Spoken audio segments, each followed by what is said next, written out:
So welcome everyone to today's IntercropVALUES webinar titled From Field to Food, Processing Intercrop Cereals and Legumes.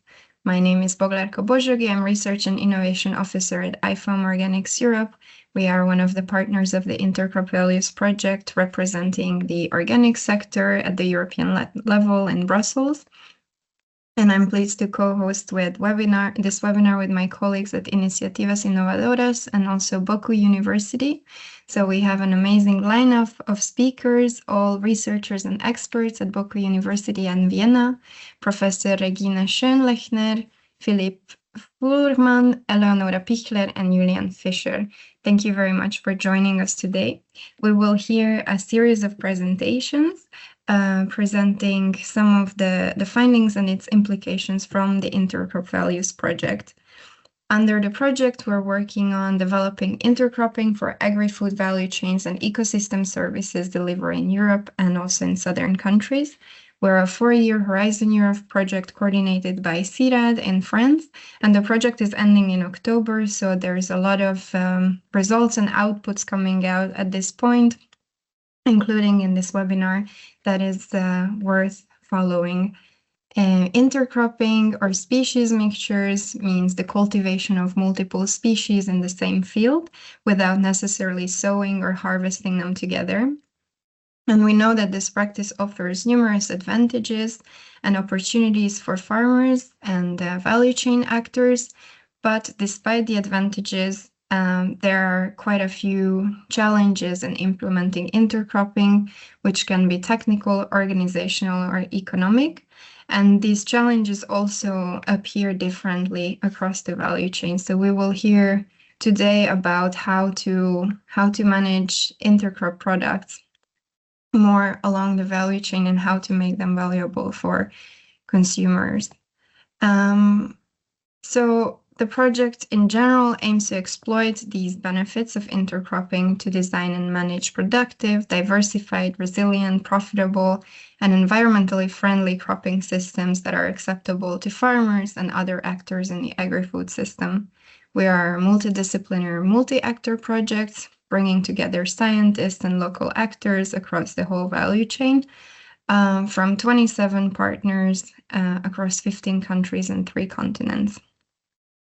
And as I mentioned, it's really worth keeping an eye out on the results, because we're producing a host of diverse outputs, including practice abstracts for farmers and advisors, policy briefs for national and EU level policymakers, local and European level events, conferences for policy and scientific audiences, videos, infographics, and other interesting articles.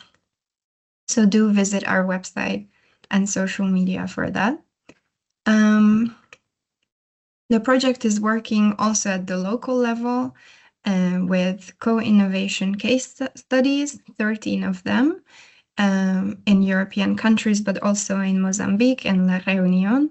So we are working with these groups of farmers to design locally relevant, legitimate, and innovative agri-food chains. We're also using meta-experiments to understand the functioning and plant-plant interactions in intercropping. We're trying to generate knowledge, methods, and tools for the management of intercropping and evaluate their profitability, also using modeling to understand intercropping performance.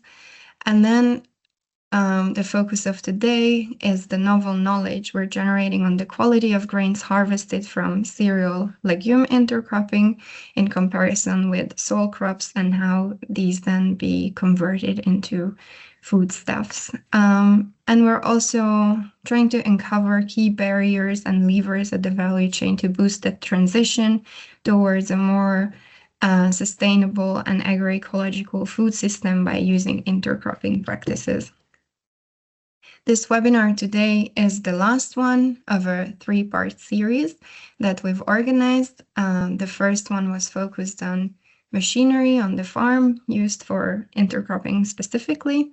The second one was focused on soil health indicators and how crop mixtures affect soil health, and then today we're moving from field to food.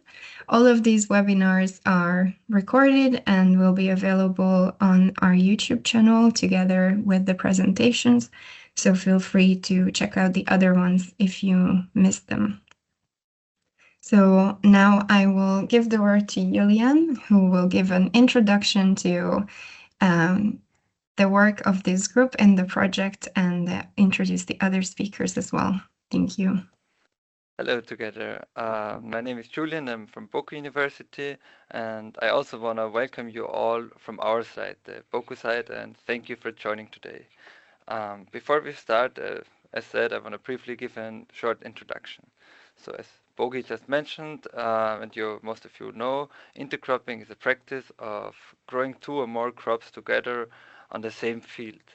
The underlying idea is to use the synergistic interactions between the crops in order to maximize the overall system performance. On the one hand, intercropping can contribute significantly to soil health, a topic we heard about during the last webinar, and on the other hand, mixed cropping systems may also influence the quality of harvested materials themselves. For example, the nitrogen fixation of legumes has a great potential to enhance the protein content of other crops, such as wheat. So as we said, it's mostly about cereal and legume mixtures that we are talking about today. This could reduce the need for nitrogen fertilization, which in turn again positively feeds back into soil health. So beyond these effects, intercropping is associated with additional advantages, including the increased overall productivity. We have improved land use efficiency and enhanced pest control through the greater biodiversity. But however, these benefits, as we heard already, also always come with challenges. In the previous webinars, we discussed practical difficulties related to the sowing and harvesting. But when it comes to processing, the situation is pretty similar. So the food and feed industry is largely adapted already to a more standardized raw material. So these materials normally have a minimal variation in quality. And this is a result of highly standardized monocropping system, where intercropping may not be able to provide the same standardization right now. Therefore, in the intercropping systems such as wheat-legume mixtures, therefore raise 2 key questions, particularly in the context, of course, of these wheat and legume-based products. So the first question would be, does intercropping change the quality of our raw materials? And if so, in what way does it change it? And the second question is, are we able to separate the 2 crops efficiently after harvest? And is separation or is separation even necessary at the end? Or could mixed raw materials offer new opportunities? With these questions in mind, I would now like to introduce our speakers for today. First of all, we have Philipp Fuhrmann, who will discuss ingredient functionality with a particular focus on protein and their role in product performance. As a second speaker, we have Regine Schönlechner, and she will provide insights into the nutritional value of the legumes. And now Pichler, as third, will present a more application-oriented perspective, focusing on the cereal and legume mixtures. And at the end, I will conclude by sharing recent project results and the current state of our research at Boku and the total work package 5. So with this said, I will hand over to Philipp Fuhrmann to start our first presentation. Thank you very much. I will try now to control the slides. Let's see. Yes, so I will focus. Thank you very much also for the opportunity to talk about a topic that I really like to talk about and that I find very interesting. I'm happy to share. Yeah, so I will talk about ingredient functionality and basically about the question, what do we actually need from an ingredient if we want to use it? What are our expectations there? And yeah, so a bit what should a crop or an ingredient from a certain crop deliver as a functionality so we can use it effectively in foods. So the questions that I want to raise basically in these slides are the problem that plant-based raw materials are not very uniform. So we have different, if you have proteins from different plants, they may have very different functionality. And the question is, how can we deal with this variability, and what properties should plant-based ingredients have in order to be functional so that we can use them effectively, and what processes are there to improve or to control this functionality, and what does it mean on different ends of the food chain. So the whole situation is quite a complex situation, because of course you have plants, you have where the ingredients come from. They differ in composition. There is breeding as a factor, and then we have also the whole processing side where we have extraction, fractionation, so to separate the components and to get specific components out. And the functionality that we have at the end are very much a result of multiple factors, of the plant production, of the processing. And if I have two ingredients that have the same name, the same type of ingredient, they may have very different functionalities. So if you talk about proteins, there are of course many different sources of proteins, and the use of protein-rich plants is not a new idea. And there are many different plants like legumes, oilseed, nuts, and they all differ in structure, and they all differ very much in functionality. So what we can use them for.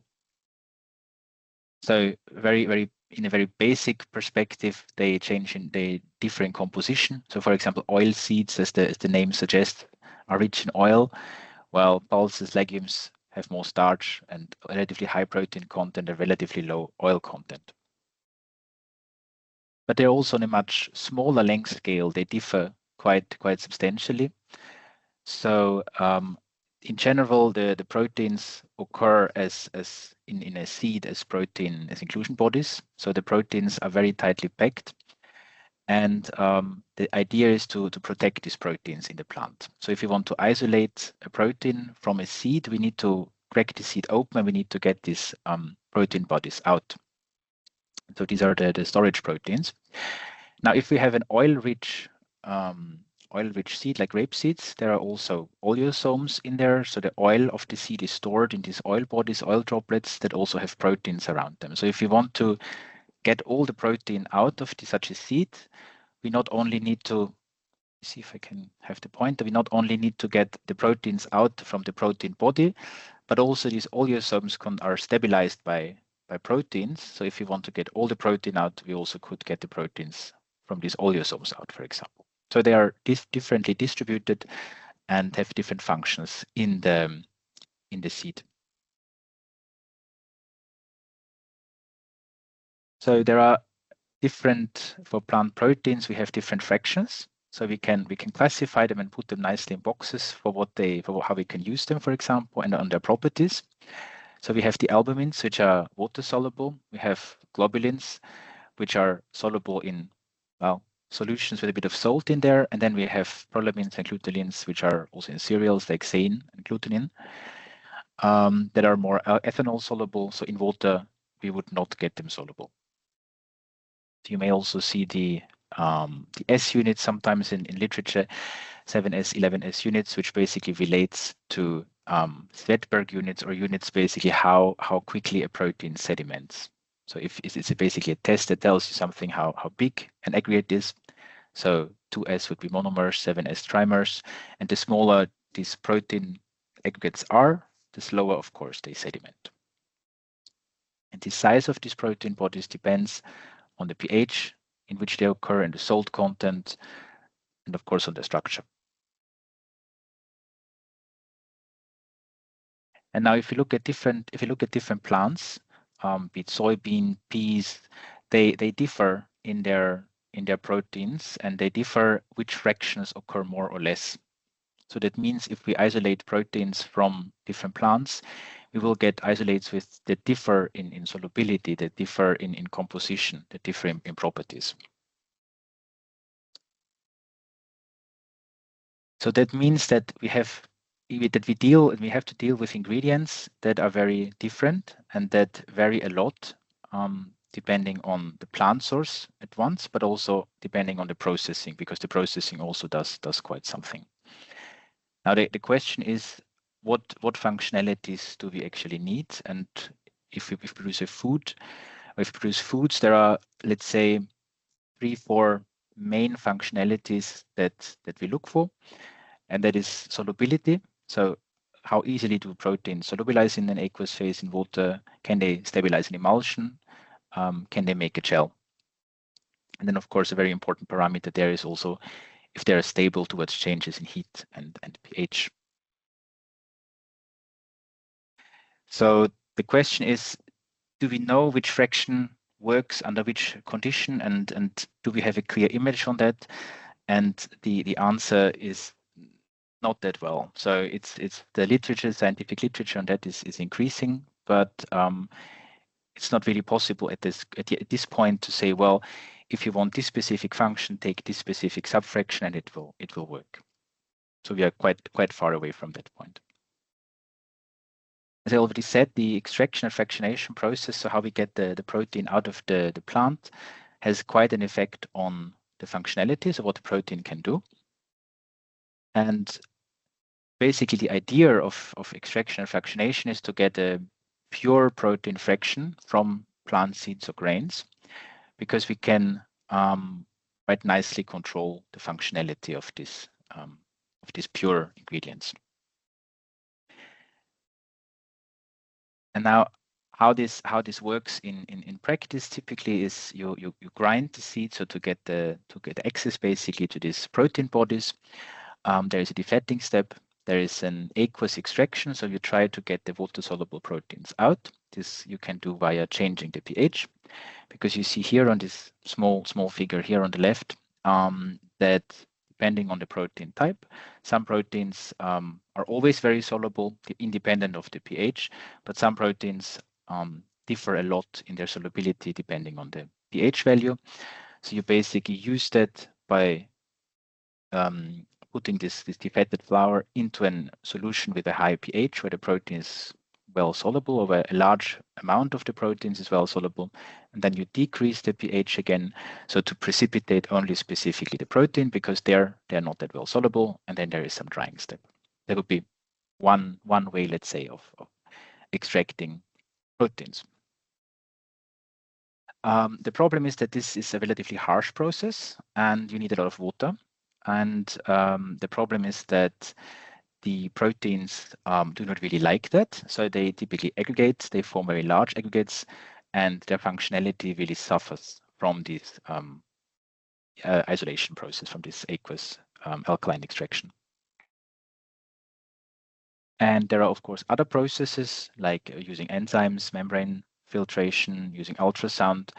But then, of course, always the question there is, it's a question of price also, and can we use that on a large scale? So it may work, for example, on a lab scale, but on an industrial scale, it's questionable if it works, for example. Additionally, if the process is very mild, there's a high chance that other components also come in the product. So we may not only have protein, but we may also have some fats or some polyphenols. Then a bit of a question, well, talking about functionality, what do we actually want? What do we need? And I just took out some example cases there for foods, let's say the most basic functions that we would like to have for proteins there. And what they do is, or what we would hope that they do, right, is that they, for example, can stabilize a foam. So if you think about whipped cream, this is a foam. You can think about emulsions like salad dressings or milk. So they should stabilize oil and mixtures of oil and water. And they should also be able to form gels. So if you think about tofu or cheese, then the proteins form a network that really nicely creates this solid-like structure. And whether they can do that, or whether these proteins or these ingredients can do that or can't do that, depends a lot on the properties of the protein. So whether they're soluble, whether they can go to a surface, their size, whether they're charged or not, and whether they're aggregated or not. So depending if they suffered in the isolation process, they may not be able to exert one or more of these functions. So what functionality do we need when? Well, if we talk about foams, we would be happy that if you think about your cappuccino in the morning, maybe you would be happy that your protein goes to the surface of the water, the air-water interface, and stabilizes your foam there. So in foam, you have a large amount of gas in the liquid, and this only stays stable if the protein quickly goes to this interface and stabilizes this foam. For that, the proteins have to be small. You can imagine if you want to have something really big going to the surface of a foam bubble, this will be very difficult. So it will be not really possible to stabilize that. Carbon proteins or P-albumins, for example, are quite good at doing that. The problem is if we have again aggregates from the isolation process or from the extraction process, the proteins may be not so able to do that. They may be simply too large to go to the air-water interface. So you have here a figure. Basically, you want that the protein goes from the aqueous phase, from the water, to the boundary of the air-water interface, and there it will slightly unfold and it will stabilize the foam. And if the protein cannot do that, it will not be very good as a foam stabilizer. Of course, we also have the situation that we want to maybe mix oil and water, something like a salad dressing. And we need also proteins for that, and we can use proteins for that to convince the oil to be dispersed in the water phase. And basically there, the proteins again need to go to the barrier between the oil and the water, and they need to avoid or need to help to the oil droplets basically can coalesce and form bigger droplets and can rise. And again, there you need relatively small proteins, not too large aggregates. And they need to be soluble, right? Because they need to be in the water phase. So we want small soluble proteins for this function. So here just an example how you can imagine it. You have some proteins in the water. They again go to the barrier, the boundary between oil and water. They slightly unfold and they really should form this nice layer that protects the oil droplets.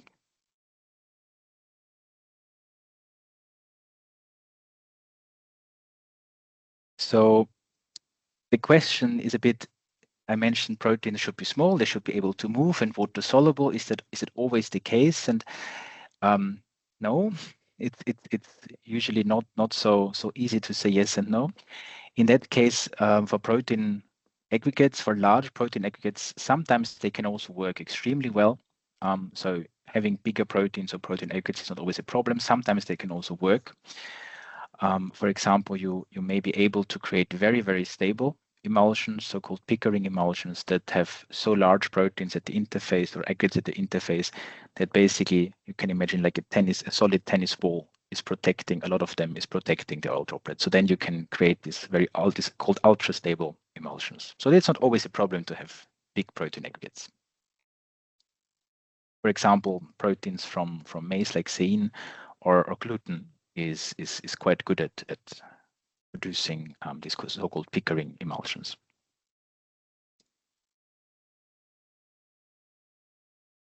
Sake of time, let me skip that. And well, another function that is very important is acylation. So here you have a picture of tofu, where you basically have the protein that precipitates at a certain point. We're adding salts, and we get a gel.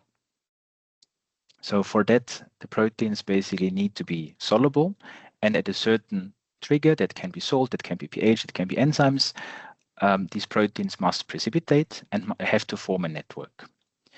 The difference there between plant and animal-based proteins is that for animal-based proteins like egg or milk proteins, we have decades or centuries of experience with them. And for plant proteins, particularly isolates, it's a bit more new. Of course, let's say tofu is not a very new product, but working with isolated and highly processed ingredients, it creates new questions there. So the key factor here for the chelation is basically that you have ideally native proteins, or maybe they already occur denatured if you buy them, for example, and you want to use them for a product, and you now want to convince these protein aggregates to form a network depending on your process, depending on pH, on salt, on various conditions that you can control. You may get different structures, you may get a network, or you may not get a network. So basically, if we talk about what properties protein need to have to be able to form these gels, well, again, they need to be soluble, and we need to have enough protein to really form a gel throughout space so that we have a self-supporting gel. So the protein concentration is important, the protein solubility is important. And yeah, basically they need to have this change in solubility. So they basically need to be able to change from a soluble to an insoluble form.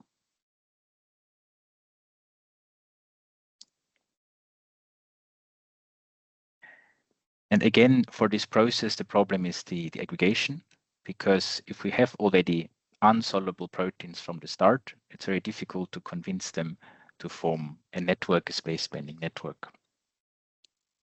So there's a lot of ideas how we can prevent in the processing part, let's say, the aggregation in order to have more functional ingredients. So we basically want to avoid changes in pH, we want to avoid heating, and because those are really promoting irreversible aggregation, very large aggregation, we try to go for mild process control. This is not always possible though. So here just an example how such a process could look like. So for example, for starch-rich crops, what you could do is membrane filtration. What you, however, will end up with is you always have then more let's say other components in there. So the purity of the ingredient that you will get may not always be that high. Or for oil-rich crops, for example, you avoid defatting step with solvents. You can use a centrifugation step. Question there is how much it's scalable. And you could have again a membrane filtration, but again you will see that the protein concentration, the purity will be not that high compared to the pH dependent process. There are, of course, lot of ideas and a lot of research going on how to improve the functionality with different processes. I will not go through all of this. This is just a bit of an idea. So you see there are chemical ideas on a chemical side, on the biological processes like fermentation, complexation, physical processes, playing around with heating, all basically targeting the question, can we make the proteins more soluble, more functional? And just as a thought, maybe, which I like to think about, on the left side, you have a paper from 1883. It's in German, and it basically deals with the question whether casein, so the milk, the protein from milk, or one of the proteins from milk, is a uniform material, or whether it has basically subunits. And this was 1883. And now we have 2026 now, and this is now a paper from 2024. But you basically see that we still can do research about caseins, about the structure and how they're actually composed. So this is way more than 100 years of research, right? And still dealing with a single protein or a group of proteins, to be specific, figuring out the functionality and how they're composed. So there are a lot of plant proteins. The research is really new, and it really just started. So we still have a lot of questions to be answered there. And you see with dairy proteins, of course, there's a long history of research that helps us to better understand what they do. So sooner or later, my hope would be that this is also happening with plant proteins.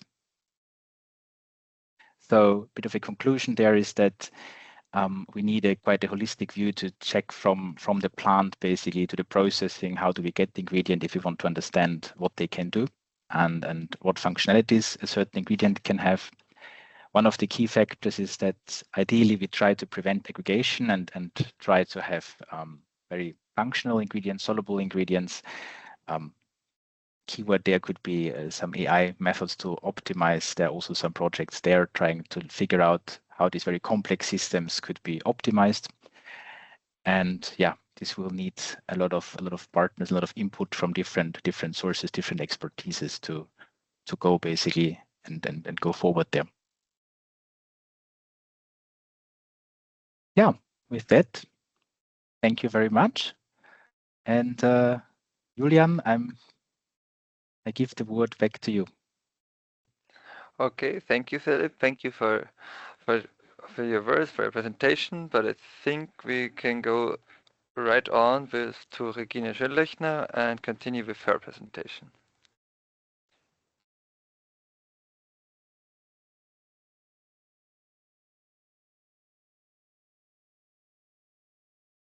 You are muted, Regine. I think you have to unmute yourself. Sorry. Hello, everyone. I just took over now the slides.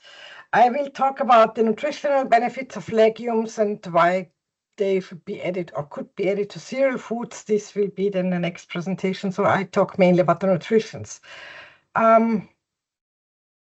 have already seen a similar picture. So legumes and pulses are a wide, diverse group.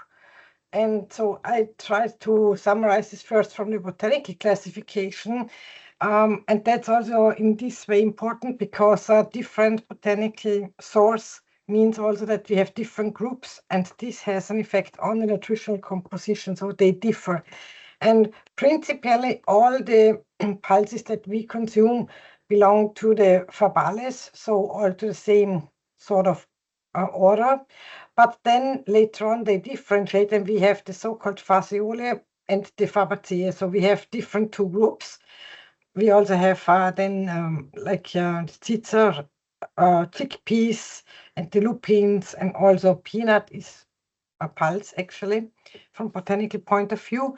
And there's wide varieties below this. So we have just some representatives that I mentioned here, but principally what we always forget, these are the beans that we had in Europe always. These are the so-called old varieties, old world varieties, and these are the so-called new world varieties because they came only after we discovered the Americas. So before that, we didn't even have this.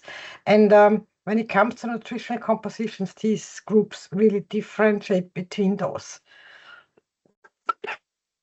So we have old world species, and we have the so-called new world species, where we have, for example, kidney bean, which is a very common bean today for us, but it was not always. Also, soybean was traditionally not present in Europe.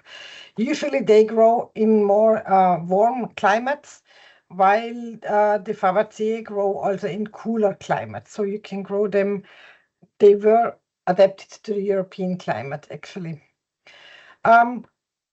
As this is a wide group, I gave sort of average values from the composition side, but you see the wide span of these average values. We have legumes with protein contents ranging from 20 to 40%. So there's some special ones that have really high amount, like soybeans and lupins. They have at least up to 40%. And we have others that have lower, like 20%. Also carbohydrates, they vary from 35 to 60%, and usually these carbohydrates are present in starch. And what is also typically for legumes is that they have a high content of resistant starch and fiber, and this in fact results in a low glycemic index. Lipids can range from 1 to 20%, so most of the lentils or peas, beans, legumes that we consume are very low in fat, usually below 2%, except for some oil seeds like soybean and peanut. And that's anyway interesting. If you look in the FAO data statistics, you see they differentiate between pulses and oil seeds. From botanical point of view, both of them are legumes, but these are the oil-rich oil seeds, so soybean and peanut mainly. The first use is that you extract the oil, and then from the rest of the press cake, we use the proteins, etc. Minerals and vitamins are usually high in legumes, so particularly they are rich in B1 and B6, and also folic acid. And folic acid is a vitamin where we are all a bit deficient. If you look in nutrition reports, this is quite problematic. And also minerals, the high content of potassium, magnesium, iron, and zinc is actually a good add-on. So this is average values. I have sorted out a few important major ones randomly, sort of. So you see they differ between each other, and they have also different attitudes for the features. So some of them cook very quickly, like the lentils. Others you have to cook longer. We will also hear later why you should cook them long anyway. Some of them have a very high protein amino acid composition, like soybean, and like some others have a higher fiber content. So this is, I did not do this now for all of them, but you can see that they differ in between. Let's look a bit more into detail in proteins from the nutrition side. We heard the functionality before. So when we look from the nutritional point of view into protein, it's all about the amino acid profile. I think you all know legumes are rich in the essential amino acid lysine, and this is actually the limiting amino acid in cereals. In cereal, they are limiting. They have a higher amount of methionine and cysteine. So in combination, legumes and cereals, like you see here, you have an overall very high protein quality, even higher than meat if you do it wisely, because they combine or complement each other very well. And going back a bit in history, if we look into some traditional kitchens, which we do not find in this globalization world anymore, but if you look into some traditional dishes and principles of nutrition in the cultures of the world, you see that this principle was often applied. For example, in the Americas, we have many dishes that are traditionally mixing corn and beans. And the beans in this case was always the fasciolos. So they had this in Mexico. Today you can still see very many dishes of those. In India, it's like rice and lentils, all those dals. In China, it's rice or wheat and soybeans that they combined. Well, soybeans itself is anyway a good quality, but here it even wins. And in Europe, formerly we had cereals. In this case, it was very often barley in history and broad beans, so vitia fava. Formerly, the legume consumption in Europe is to be improved, let's say it like this. And just as a reminder, why is it also important from a nutritional point of view that we talk about proteins? Just to mention or state, protein is the only source that contains a high amount of nitrogen and sulfur. These are essential nutrients for us in the human body, and these are not provided by carbohydrates or fats. If you don't eat any fat, you can synthesize it yourself in your body from carbohydrates. And we can also synthesize carbohydrates from proteins, but we cannot synthesize proteins from anything else than proteins. So we need to take care of a really high quality protein intake, because this is the only source for us to develop the proteins that we need. And we need a lot of proteins in our body for structural physiological proteins, like all the enzymes, the hormones, all the plasma proteins in our blood, all the antibodies, like the whole immune system is composed out of antibodies made from proteins. And of course, then also structural protein like muscles and body mass.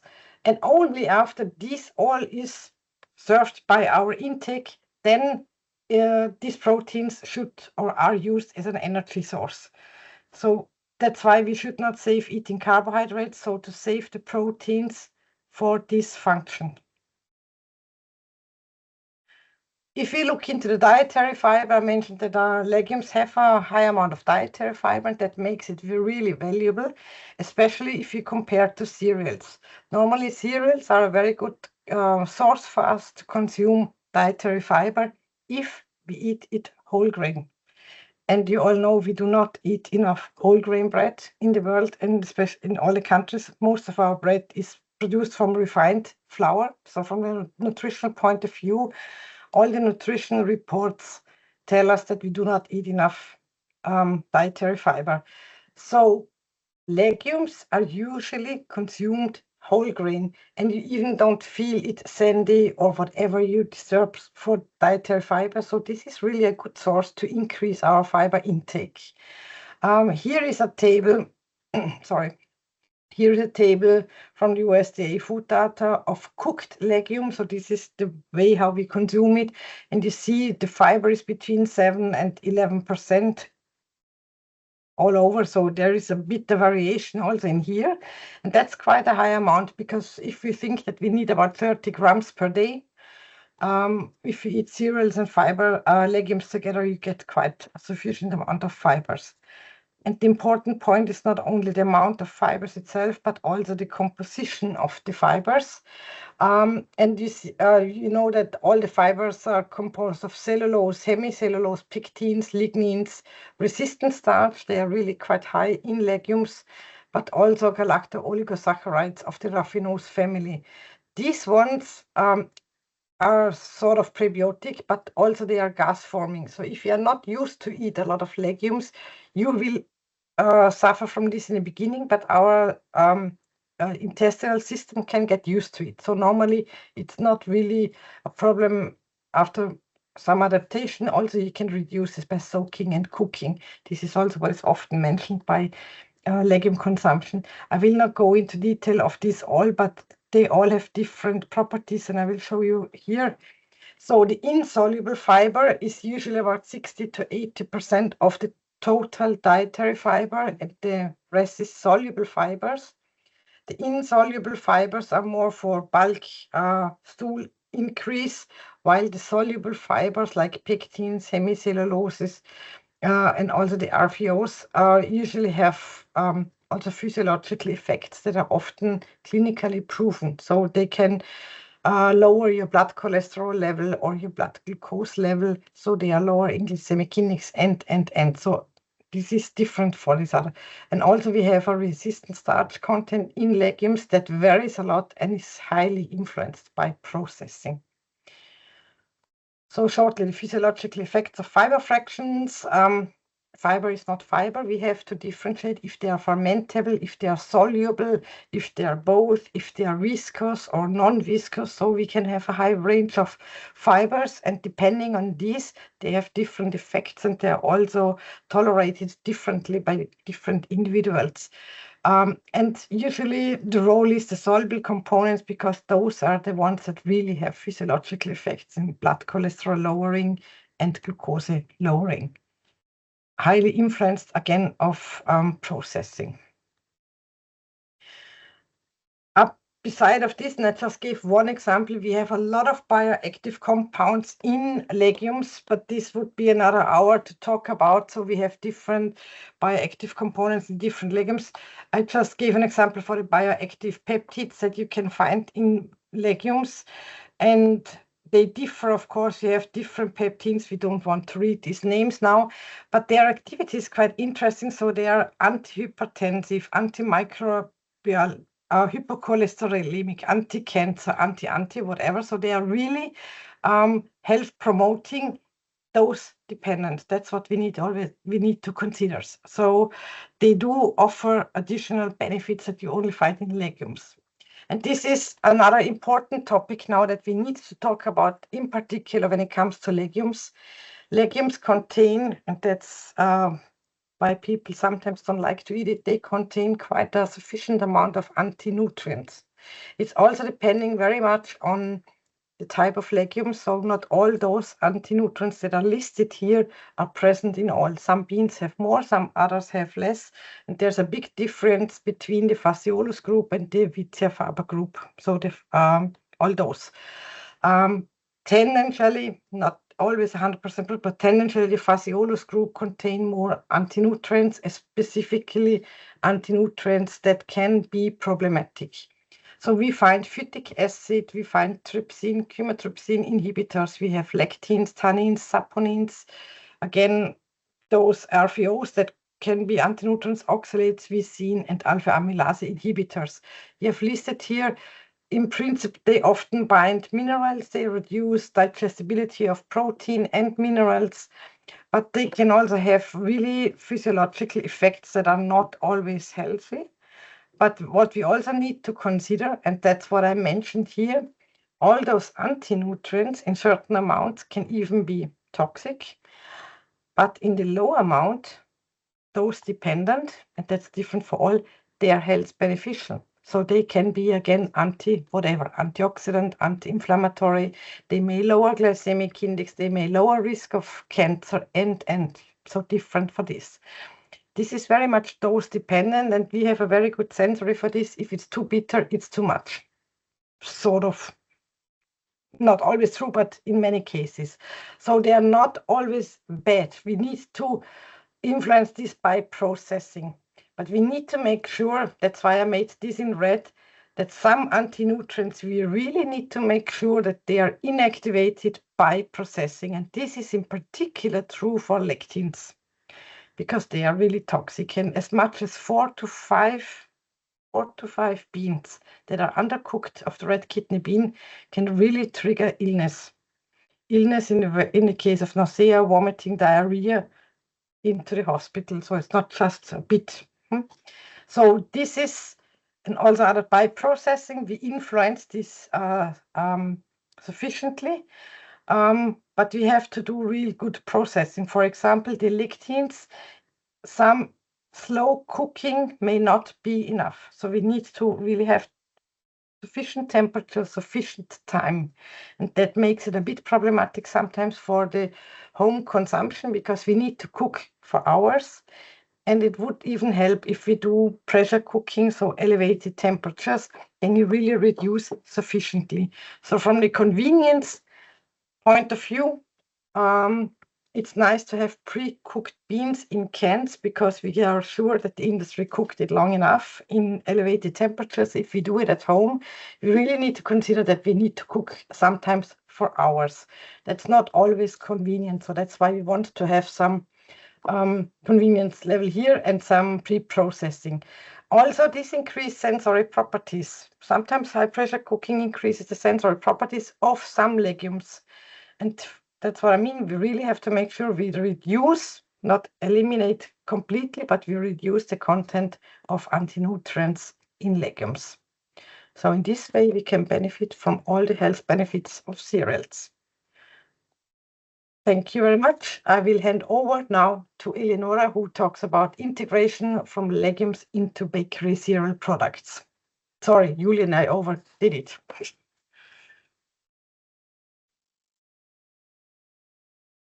Thank you very much, Regine. And also thank you very much.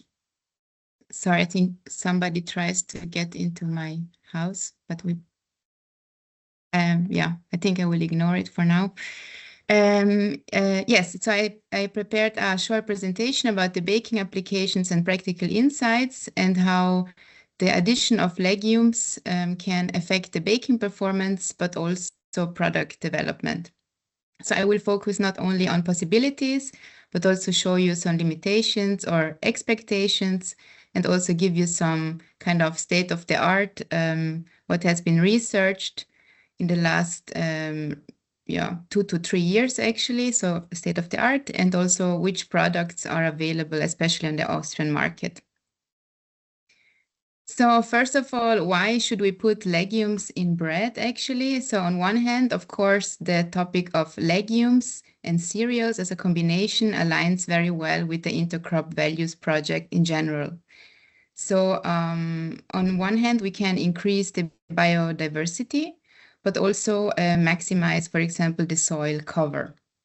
And of course, as we just heard, legumes have a high nutritional relevance because of their micro and macronutrient composition, and then can lead to several nutritional beneficial properties. And also bread can be seen as a convenient vehicle to increase the consumption of legumes on a daily basis. So the typical legumes used in baking formulations would be commonly pea, so different pea varieties with different colors, but also fava bean, chickpea, lentil, lupin, and the most known one, especially in small amounts, would be soy. So we would use legumes not only as native flours, but also semolina, and as we heard from the presentation of Philipp Fuhrmann, also protein concentrates or isolate can be interesting, especially for their functional properties. But more recently, in recent studies, the germinated or fermented legume flours have been more and more analyzed and applied to put into bakery products. But of course, the selection depends not only on the protein content, but also on the, for example, flavor that we are expecting or that we want to add or maybe even mask, the color and the processability. And here, when we talk about legumes, as we heard before, we include also the oil seeds, but maybe also some nuts, like, for example, cashews.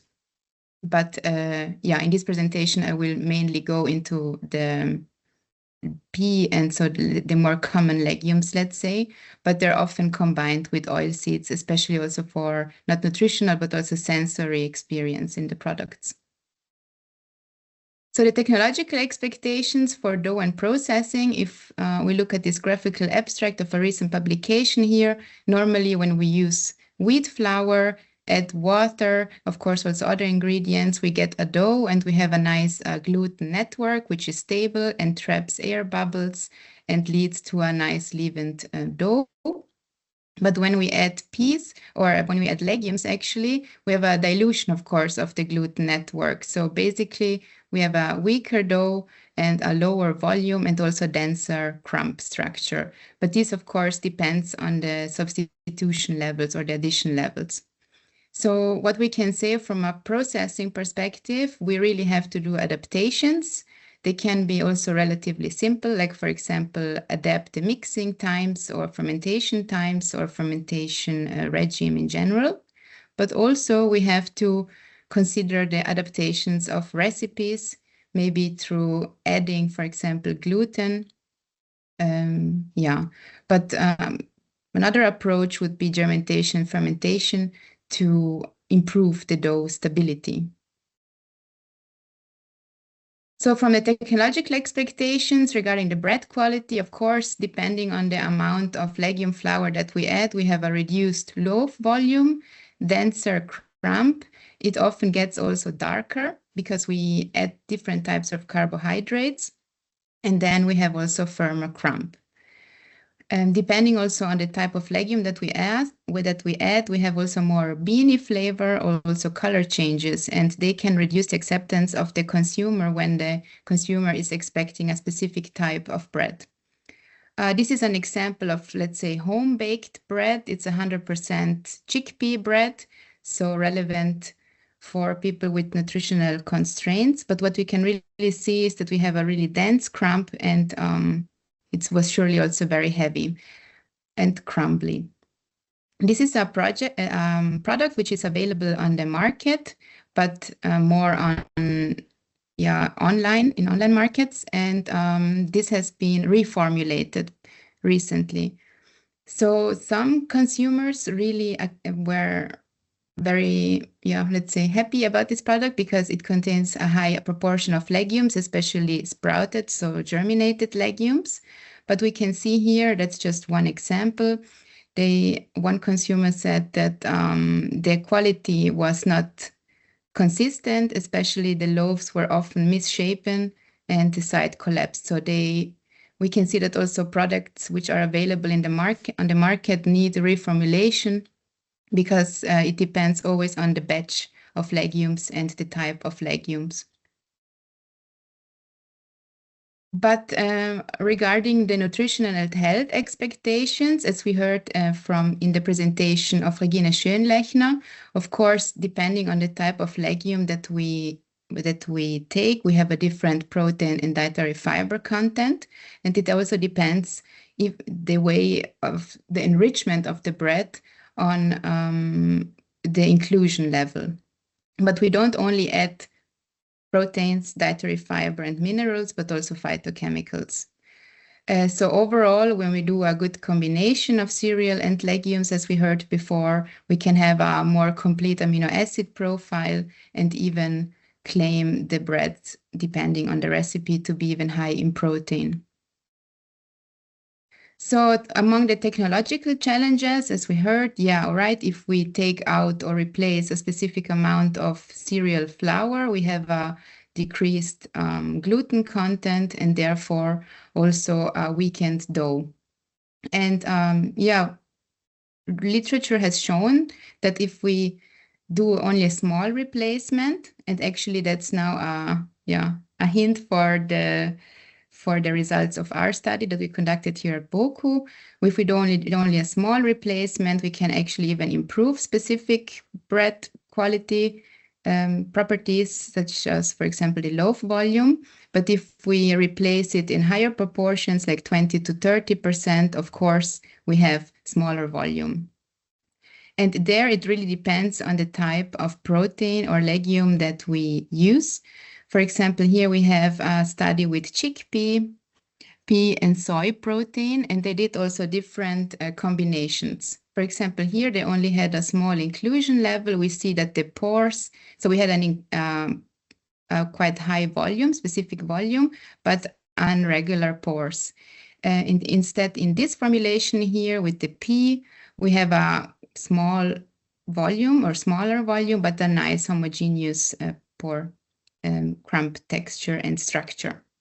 So basically, when we talk about processing, we often have to compensate also with the addition of emulsifiers, but also hydrocolloids, and a combination of different legumes might be beneficial to get to the result that we would expect. So from a nutritional and sensory perspective, yes, legumes contain not only positive or nutritionally positive compounds, but also anti-nutritional factors. And one approach to reduce them would be, for example, germination. But if we process the legumes via, for example, germination, then we can also expect changes in flavor and texture, which can be in the product. And we also always have to be aware how we position our product. So if we would like to have a product which might be similar to just conventional wheat bread, then we can expect that the inclusion of legumes, especially in higher proportions, might lead to higher deviations, or in terms like lower acceptance by the consumer. So we really have to be sure to advertise it correctly. But which legumes are preferred and why? So these are the most popular ones used in baking formulations, as already mentioned earlier on. If we talk about pea, so pea has a relatively neutral taste. Depending on the variety, the color might change, but can be, for the green varieties, light, and it's widely available, especially as protein concentrates. Chickpea and lentil instead they have distinctive flavors, but are overall well accepted. And fava bean here has a strong nutritional impact, but the flavor might be a bit difficult to, it might be a bit distinct. So there we have to see if we want to include fava bean into specific formulations. Maybe it would be better to use savory breads or formulations where this flavor could be masked. For lupin and soy, as mentioned earlier, very interesting is a very high protein content. But what we have to consider is for the labeling that they are allergens, and also the strong flavor needs consideration.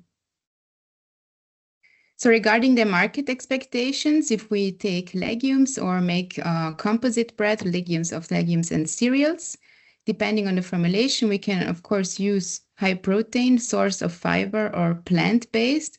Lower carb depends, but actually for our breads, it wouldn't be the suitable labeling. And the important selling points would be in relation of the intercrop project, that we would have European protein crops, and that we would also reduce our dependence on imported soy. What I've here, so I did a bit of a research, so which products are actually available in the market, and there was mainly focusing on the Austrian market or online shops and see what's actually available. And one interesting product would be this protein beans mix, actually a snack product, which wouldn't require a lot of processing. So they could be just, in this case, they are cooked dried, probably salted a bit, and then it would be a ready-to-eat snack product of a protein, of a legume mix. And then that's a very interesting product. So for me, this is a Knusperbrot, so crunchy, crisp bread, and it's mainly made just by legume flour. So they have been using yellow pea flour, red, green lentil flour, and a little bit of chickpea flour. And it's mostly available in organic shops or online. And what's interesting is that through this flat structure, it's technologically less demanding than when we do a bread, which means we can have higher inclusion levels as we're not expecting high volumes. And yeah, it's easy to eat, to store, so it's actually a nice solution to increase the legume amount in our diet.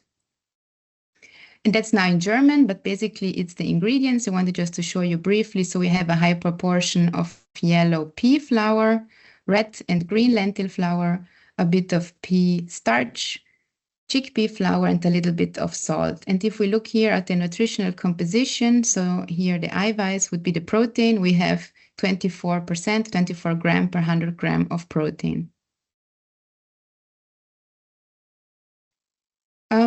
Another interesting market is actually the gluten-free market. And yeah, there it depends what we are expecting. So here, this example is it's a gluten-free bread based on corn starch. And they just wanted to see how can we actually replace soybean by, the addition of soybean by other proteins, and it turned out that chickpea outperformed soy, and that even higher volumes and the softer crumb structure was, so it resulted in a softer crumb. And here I put the title breads, but actually these here are muffins. And this researcher group wanted to see how the inclusion of only different pea or legume types would change the technological properties of muffins. They did a mixture. So basically they replaced all the cereal flour, which was wheat, with mung bean, for example, and rice flour. And we can see the outcome. So pretty good looking muffins. Of course, they were darker compared to the control, which was 100% wheat flour. But what we have to add here, of course, is that they had quite a high proportion of eggs, which means we had a butter, and egg protein, as we heard before, has better functional properties. So actually, think they were able to include a higher amount of proteins or of legumes because the butter itself was already quite stable through the eggs. But it's a nice example.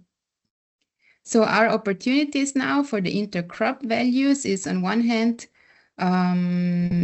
to, let's say, demonstrate that the legume cereal intercrops can be put directly into bread concepts, so like intercrop bread, as we have seen also in the first webinar series, the first webinar of this series. And we really have to define and focus on realistic substitution ranges. Also, they're depending on the product because we want to have balanced physical but also nutritional properties. And it would be important to communicate somewhat to the consumer. All right, you are consuming an intercrop-based bread, for example. So you're not only having an impact on the ecosystem through, for example, nitrogen fixation, but also for on a consumer level, you have nutrient-rich bread. So the key messages for you to bring home are, on one hand, so that the legume addition of bread or bakery products can improve the protein quality, but also the fiber content. But of course, we have technological and sensory constraints. Processing and formulation can be used to even increase the inclusion levels and to increase also the consumer acceptance. And on European, especially Austrian market or DACH region market, we mainly have crisp breads. And also one thing that I would like for you as a take-home message is, of course, we use different pulses or legumes as is, but they come also along with some byproducts, such as pods or broken grains or seed husks. And if they are properly processed, they are still full of nutrients, and they can be used to improve formulations and to improve the technological functionality into, for example, breads. Yeah, thank you very much. I'll hand over to Julian now. So thank you, Eleonora, for this very nice insights into the application of baked goods. So I want to give now some insights into the, wait, I'm trying to get my laser pointer. Perfect. I want to give some insights into the effects of intercropping on the processability and product quality, and this will also be insights of direct results from our project already. So what we are focusing here, Boku, as you see here, is mostly we're focusing on baking and extrusion cooking. And yeah, this will be the main products we're going to introduce here to you. I'm trying to, sorry, it's not changing slides. So, okay, so we have two main objectives that we are focusing here at Boku. We were focusing, I mean, as you all know, there's the two different cropping systems. So if on the one hand, we have the pure crop, the monocrop systems, and the intercrop system. As we heard in other webinars, there's a lot of technological challenges to adapt the sowing and the harvesting technology. But where it becomes interesting for the processing part is the cleaning, sorting, and milling part. Because of course the monocrop systems, the conventional processes are adapted and we perfectly know how to process them. But looking at the intercrop material, we have two different crops that will be harvested together. And then we have to decide if we mill them together and in which degree we have to sort them at the end.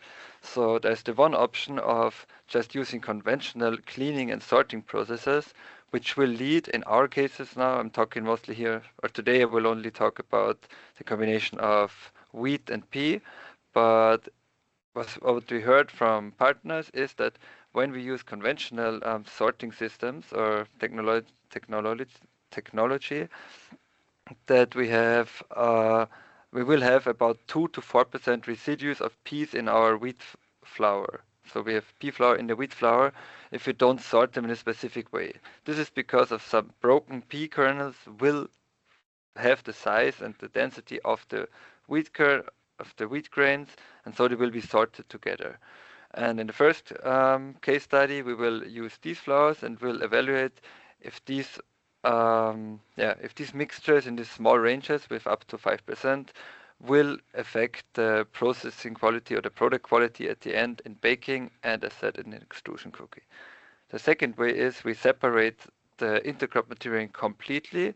So we gain intercrop material and we intercropped wheat, and we have the legumes as a second beneficial crop. But also here we have to ask the question, is our intercrop material, is it influenced by the cropping system? So do we have an influence on the grain quality at the end? And of course, we need comparable material to compare those two together. And again, we used it for baking and extrusion cooking. So as said, we have these two main objectives. So we're first looking at the intercrop versus the pure crop material and see what consequences does intercropping have for the product quality. And then we wanted to see what's the influence of the pea residues in the wheat flour. So, but before I'm going into detail about our research questions, I want to maybe shortly introduce what extrusion cooking actually is, because some people may not know what's the technology about. Extrusion cooking is a process. Per definition, it's pretty easy. Everything can be considered extrusion when it comes to a process where material is pushed through a die under pressure. And this can be considered as extrusion. In our case, and in most cases, it's a little bit more complex to this. And if you look here, we see an extruder here in reality, but here would be the scheme of it. And when in extruder, we have 3 or 4 main components. We have the barrel, like the process room. we have the heating elements, we have a screw, and we have a die at the end. So material is fed into the extruder, will be transported by the screws to the end of the extruder. During this transport, there's not only transport elements, there's also shearing elements on the screw. So we first have the shear forces putting energy into our system. Then we also have these heating elements, as I said, that heat up the material. And this is when we're talking about snack extrusion up to 180 degrees, for example. And we also have at the end the pressure due to the decrease in diameter in our process room. We have a pressure increase. And all these three forces, so the shear forces, pressure, and temperature, they will influence the product quality at the end, or they will change our raw material into the end product. And this can be this is all easily controllable by adjusting all the parameters that we have. But now talking about this starch-based material, like in our case, again with wheat, we feed our wheat flour into the extruder. It will be transported, mixed with water. So we create a dough, first of all. So we have a mixing phase here, a dough. Then with increasing temperature, increasing shear forces and pressure, we create a kind of molten dough. And this molten dough will be pushed through the die at the end. And when leaving the die, there's a spontaneous pressure decrease. And this pressure decrease will lead to spontaneous evaporation of the water. And as we heard before, in foams, for example, this will create a kind of solid foam. So the water will the water will evaporate, and these gas bubbles that occur will form this this structure with big pores, like a foam. And at the end, this is responsible for the crunchiness and crispness of our snack products that we're talking at the end. Of course, extrusion was not only used for snack products, but I want to focus now on these products. So coming back to our trials of the intercropped material versus the mono or pure crop material. First we need to make sure that we have really comparable materials. So these materials that we got, the flowers was from France in this case, from a farmer who could offer us that he sowed the same cultivar. He was harvesting them in the same season. They were growing in the same season. They were growing in the same, or they were from the same origin, so from the same area, because this is important because there's soil conditions, weather conditions, etc., etc. So we needed to have really comparable materials to conduct our research. So continuing with our first results of the project. So you see here we have the intercropped wheat and the pure cropped wheat.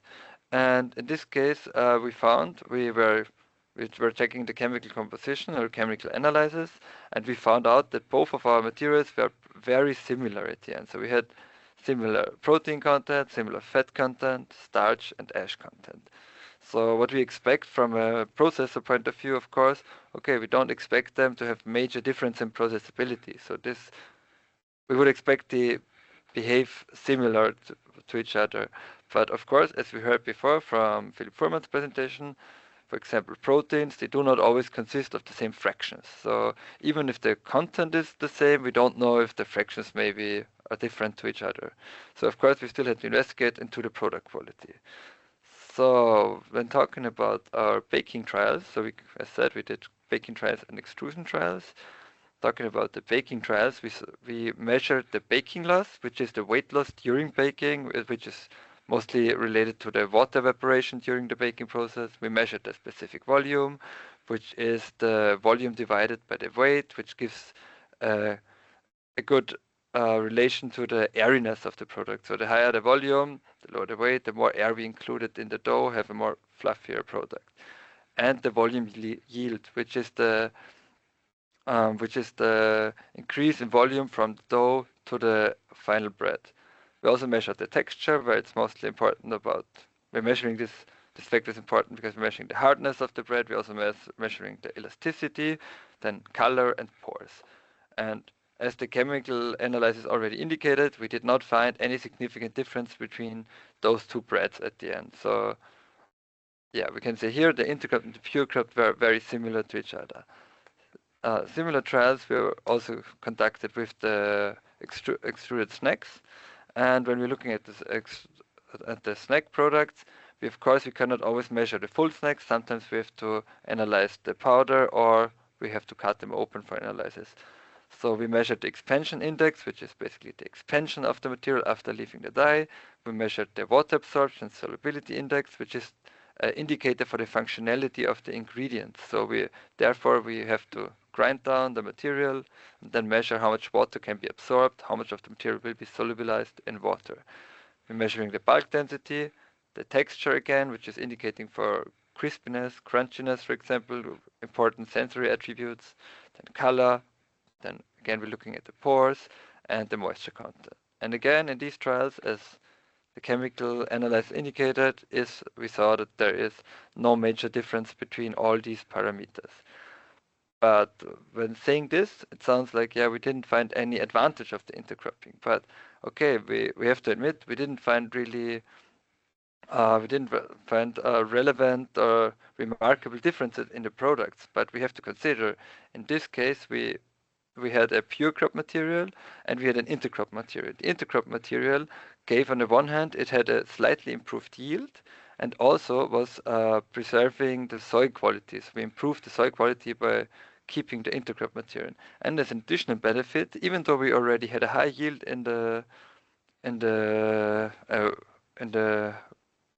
for the harvest, we also had an additional legume growing. So which means the farmer even has another benefit of being able to sell the legume. And we just heard these legumes can also be used to optimize other formulations in other products. So continuing to our next step.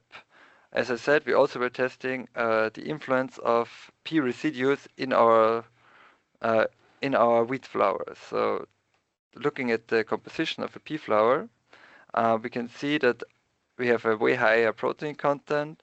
And a way higher starch content compared to our wheat flours. Well mentioned also, these are both nearly whole grain flours, so just to say so.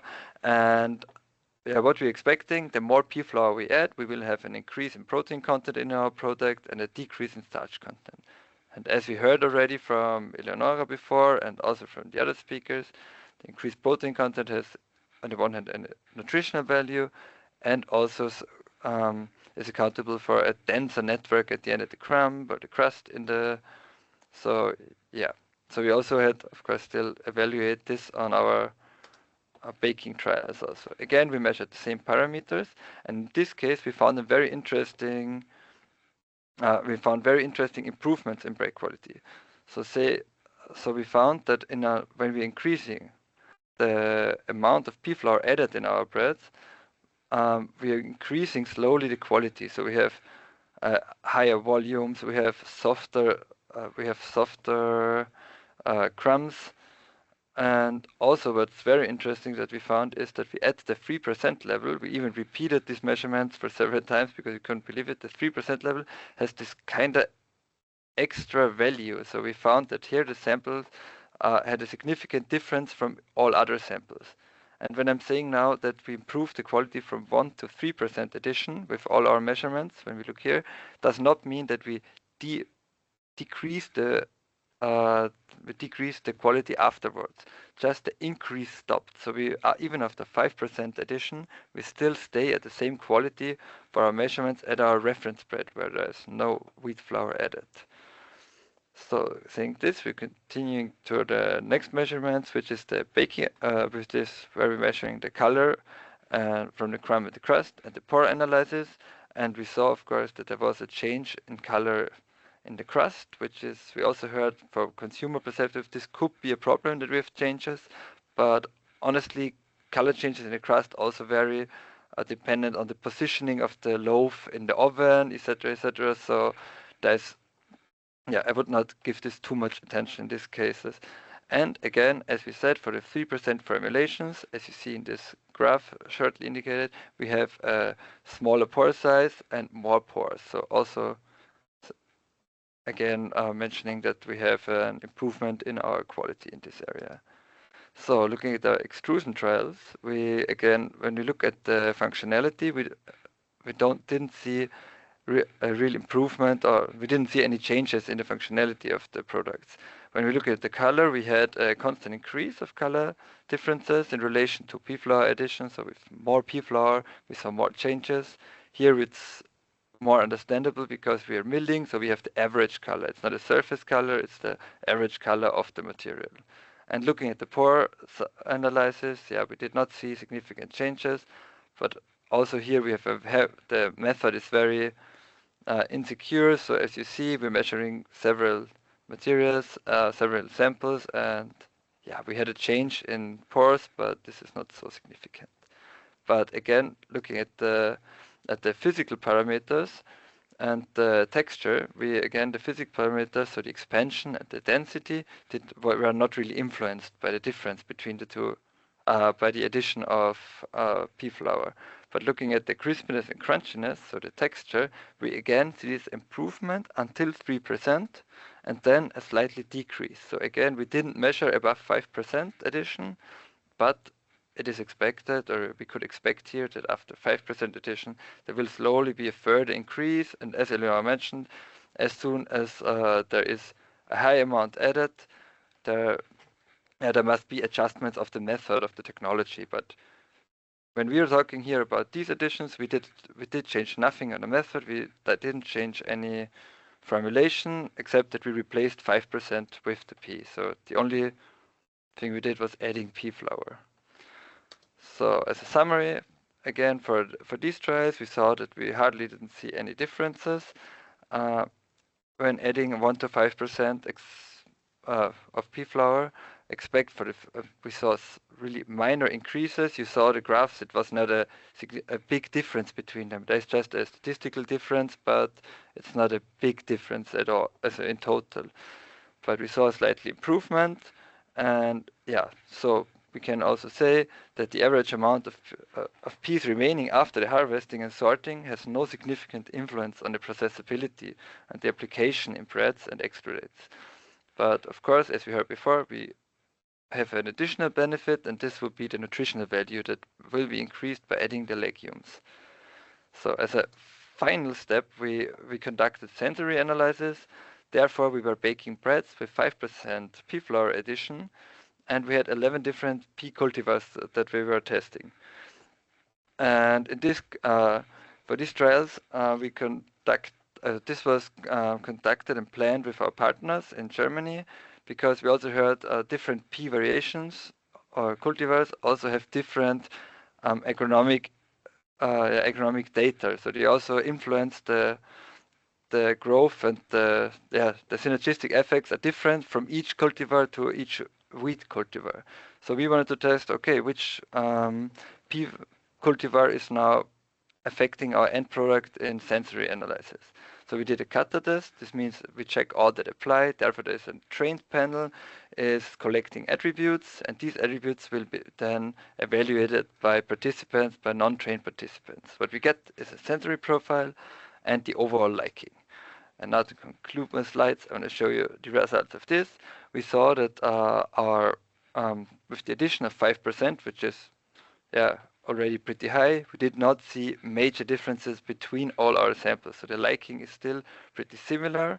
If you look at this, the reference is without any p-flower added, and we have very similar results for all the samples. The only significant or statistically significant difference was found for Arcta, and fortunately for us, also this for the first results of agronomic data, we saw already Arcta had the least synergistic effects with wheat. So in our case, this was a result we were hoping for, that the less the less accepted p-flowers are also less productive at the end. But these results are now, we are waiting for the agronomic data, and then we hopefully can share this information. So at the outcome, we see, as just mentioned, and the remaining 5% peas had only a minor effect on the sensory properties of the composite breads. So specific taste. So as you saw, maybe if I can go back, we saw some pea flowers were connected to saltiness and other characteristics, and this could also be used for improving bread quality, while might decreasing the salt content in the bread, but still providing enough salty taste at the end. So with this, I want to give a short outlook what's our next trials for the last year. We again collected a lot of material, this year a little bit more. We are done with the mixtures of materials because, yeah, we already evaluated how the pea flour will influence our products at the end. What we want to do with a higher sample amount, and we already started our analysis, is to compare again more pure and intercrop material, because yeah, the material is always the raw material, the grains are always very dependent on the weather conditions, etc., etc. So just one sample will not give us a total outcome about all these things. So we hope that we find out more. And just as a teaser, we know the chemical composition and protein contents always varied between the pure and the intercrop material in our new samples. So saying this, I say thank you for your attention, and I'm sorry that we're a little late in time today, but yeah, hopefully we can now still answer some questions. Thank you very much, Julian, and all of you. It was super interesting, and we got to see indeed the implications of intercropping down the value chain. Since we are very short on time, I suggest that you answer a question in the chat from Ludivine, and then I'd like to ask all of the speakers to just say a few words as main conclusions, major implications that they want us to take away for intercropping. What does this mean for farmers? What do you recommend for them to do? What does this mean for processor? What is the best way to deal with these intercropped products, and what does this mean for those who market and sell the products and for the consumer? So if you can just pick some of these actors and say some recommendations or implications for them. Thank you. Okay, so first I would answer to Ludivine's question. She was asking, I would expect a higher protein content in the intercropped wheat. Could that have led to a different result? Yes, Ludivine. As said, yeah, the protein content plays an important role in the quality of our products. And unfortunately, yeah, the one harvest, the one samples we got was also, the one sample we got, we had such a similar composition. But now with the new samples that we have with a higher protein content, we're expecting differences, and not only nutritional differences, what we also heard before, but also we're expecting processing differences. So we are talking about ranges about, I mean, depending always on the harvest, but we saw now with our new material that there is differences of 2 to 3% protein at the end. So yes, we're expecting more differences in the results, and I'm happy to share them at the next webinar or conference. I hope this answer was sufficient. Thank you. And then there is another question in chat. Maybe you can answer that as well before a quick round of conclusions. Okay, the question is Regina still here? I think it's more targeted to her. Have you also looked at the bioavailability of the proteins, depending on how they were processed? So,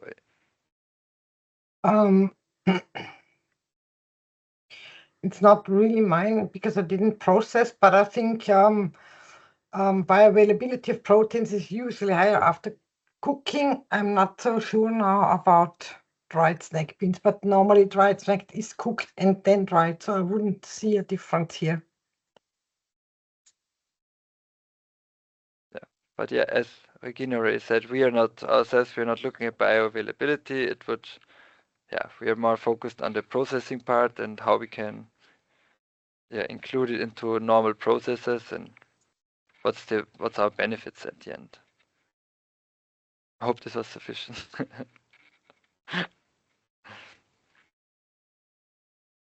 Okay, so saying this, if there's no more questions, I'm sorry that we're a little short in time today for questions, but I would say my take-home message is, as you see, For those who maybe saw all webinars, it's a very complex topic, because intercropping is not, if we're talking about processability, it's not only the end product that comes out. We saw there's so many limitations, challenges in each perspective.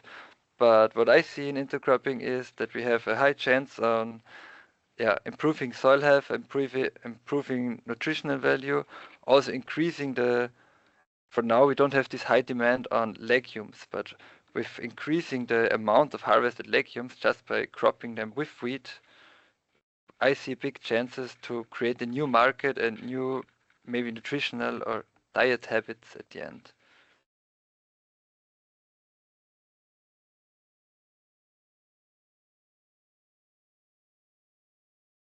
So this would be more related to the farmers, maybe, that they see the extra value of their now side crops, because they also, of course, taking risks in this by changing to a new cropping system.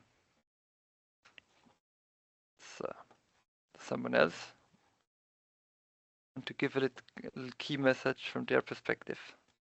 Yeah, so I could jump in for the processing side. So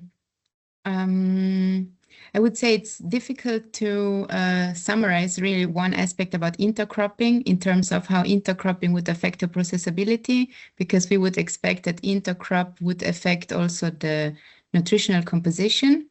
But basically, from a processing perspective, we can state, yes, it's possible, of course, to include legumes into, for example, bread formulations, also different types.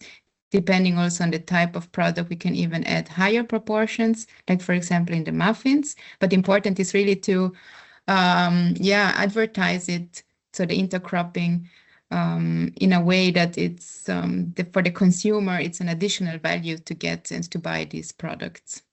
This would be my take-home message. So it's possible, but we have also to include the consumers and to properly advertise these products.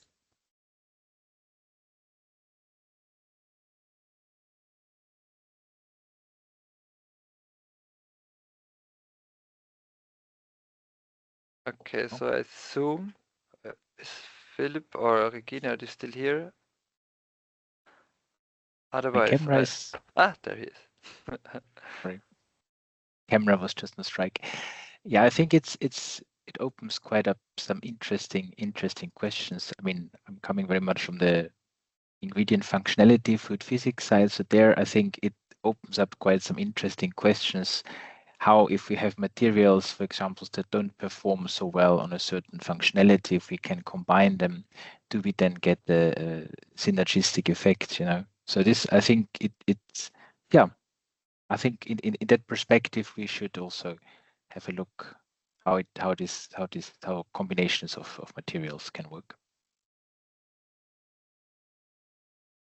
Yeah, similar to Cast wanted to say. I think the combinations here, legumes, is interesting, and that should really be pursued in any way.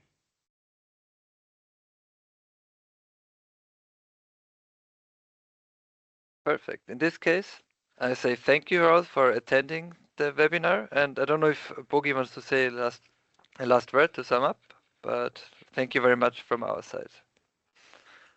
Thank you very much, Julian, and to all of our amazing speakers. This was a really informative, dense session. I hope that you took away a lot of information from it. And as I said, all the recording as well as the presentations will be available later, so you can revise them if you'd like. I think it's clear that intercropping is such a complex issue that has so many moving parts on so many levels. I think all of the presentation proved that, so it's worth experimenting with despite the risks, because the benefits can be very interesting and exciting. So thank you for all of you for being here today and sharing our interest in intercropping. Thank you very much for all of the speakers, for Iniciativas Innovadoras, for organizing on the back end and for sharing this opportunity. And we hope to connect next time. Thank you.